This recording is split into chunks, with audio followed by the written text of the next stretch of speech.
એક ખુરશી માંગે છે, બીજો ચા આપે છે। કર્ણાટક કોંગ્રેસની બ્રેકફાસ્ટ મીટિંગ પર ભાજપના રાષ્ટ્રીય પ્રવક્તા શહેજાદ પૂનાવાલાનો કટાક્ષ।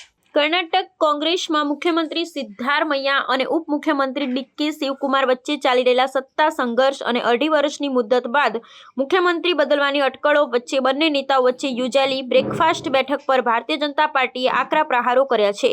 ભાજપના રાષ્ટ્રીય પ્રવક્તા શહેજાદ પૂનાવાલાએ આ મુલાકાતને માત્ર એક દેખાડો ગણાવતા કટાક્ષ કર્યો હતો કે કર્ણાટકમાં કોંગ્રેસ તૂટવાની અણી પર છે, છતાં તેઓ નાસ્તો કરી રહ્યા છે। એક નેતા ખુરશી માંગી રહ્યા છે, જ્યારે બીજા તેમને માત્ર ચા ઓફર કરી રહ્યા છે। પૂનાવાલાએ આરોપ લગાવ્યો કે રાજ્ય સરકારમાં ચાલી રહેલા આંતરિક વિવાદને કારણે જનતાના કામો અટકી પડ્યા છે। ભાજપ પ્રવક્તાએ આ ઘટનાક્રમને બ્રેકઅપ પર મેકઅપ તરીકે ઓળખાવતા કહ્યું કે કોંગ્રેસ હાઈકમાન્ડના કહેવાથી યોજાયેલી આ બેઠક માત્ર ફોટો સેશન પૂરતી સીમિત છે, જ્યારે વાસ્તવિકતા એ છે કે પક્ષમાં બે જૂથો વચ્ચે ખાઈ વધુ પહોળી થઈ રહી છે। તેમણે ઉમેર્યું કે કોંગ્રેસ એટલે આઈ નીડ ચેર અને આઈ નીડ કન્ફ્યુઝન બની ગયું છે, જ્યાં નેતાઓ સત્તા માટે લડી રહ્યા છે અને પ્રજા પાયાની સુવિધાઓ માટે વલખા મારી રહી છે।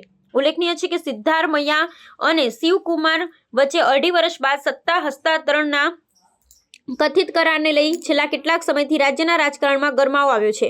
બીજી તરફ કોંગ્રેસ નેતૃત્વએ દાવો કર્યો છે કે પક્ષમાં કોઈ મતભેદ નથી ને સરકાર પોતાના 5 વર્ષનો કાર્યકાળ પૂરો કરશે। બંને નેતાઓ સાથે મળી નાસ્તો કર્યો બાદ એકતાનો સંદેશ આપવાનો પ્રયાસ કર્યો હતો, પરંતુ વિપક્ષનું કહેવું છે કે આ માત્ર ઉપરછલ્લી શાંતિ છે। ભાજપે સવાલ ઉઠાવ્યો છે કે રાજ્યમાં ખેડૂતો, સામાન્ય નાગરિકો મુશ્કેલીમાં છે, ત્યારે સરકારનું ધ્યાન માત્ર ખુરશી બચાવવા અને આંતરિક જૂથબંધી ઉકેલવા પર કેમ કેન્દ્રિત છે।